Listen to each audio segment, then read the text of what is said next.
পক্ষ থেকে আপনাকে শুভেচ্ছা এবং স্বাগত। আপনার নাম? আমার নাম শাহিদুল ইসলাম লরেন। আপনি যে আজকে 16 ডিসেম্বর উদযাপন করতে আসছেন, তো ছেলেপেলে নিয়ে আসছেন, বিগত 17 বছর আপনি কেমন কাটাচ্ছেন আর আজকের দিনটা কেমন লাগছে আপনার কাছে? বিগত 17 বছর তো যে নির্যাতন এগুলো সারাদিন বললেও আপনার ফুরাবে না। আমরা গেছে বছর যে আপনার এখন 2024-23ও আমরা এই শহীদ জিয়ার মাজারে ঢুকতে পারি নাই। এখানে পুলিশের লোক ছিল, আওয়ামী লীগ ছাত্রলীগ যুবলীগ সবসময় এখানে পাহারা দিত, আমাদের মাজারে ঢোকার কোনো সুযোগ ছিল না। আজকে ছাত্র জনতার যে আন্দোলনের যে ফলাফল আজকে আমরা স্বাধীনভাবে আমাদের প্রতিষ্ঠাতারা জিয়াউর রহমান সাহেবের মাজারে আমরা স্বাধীনভাবে ঢুকতে পারছি, এটাই আমাদের আজকে সবচেয়ে বড় আনন্দের বিষয়। ভবিষ্যৎ প্রজন্ম হলো এটাই যে আজকে যে আমরা এই যে আমাদের 71-এর স্বাধীনতার পর যে আবার 90 যে স্বাধীনতা হলো 5ই আগস্ট যে স্বাধীনতা করলো হাজার ছাত্র জনতা এবং আমরা বিএনপি সব দল মিলে যে স্বাধীনতা অর্জন করেছি, আমরা এই অর্জনটাকে ধরে রাখতে হবে এবং আমাদের বাকি যে সম্পূর্ণ এই দেশ গড়ার যে বাকি সম্পূর্ণ কাছে তারা সম্পূর্ণ করবে ইনশাল্লাহ, এই আশা করি নতুন প্রজন্মের কাছে।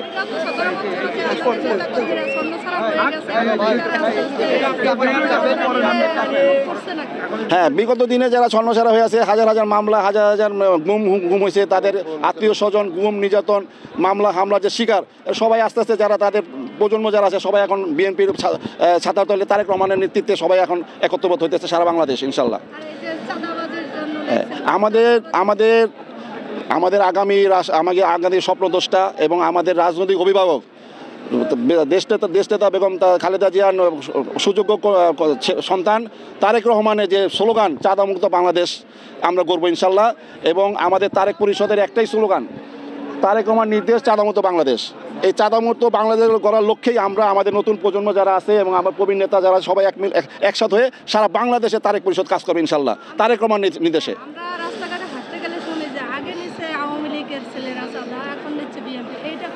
এটা একেবারেই আপনাদের একটা ভুল ধারণা। তারপরও বিচ্ছিন্ন কোনো ঘটনা ঘটলে এটা আপনারা জানেন তারেক রহমানের সরাসরি নির্দেশ তাকে বহিষ্কার করা হচ্ছে। এবং আমিও আমার নেতাকর্মীদের ভিতরে আমি বলতে চাই, কোনো রকম চাঁদাবাজি করা যাবে না। তারেক রহমানের যে বক্তব্য, এই বক্তব্যকে মূল্যায়ন করে আগামী দেশ গড়ার পথে সবাইকে ঐক্যবদ্ধ থাকতে হবে।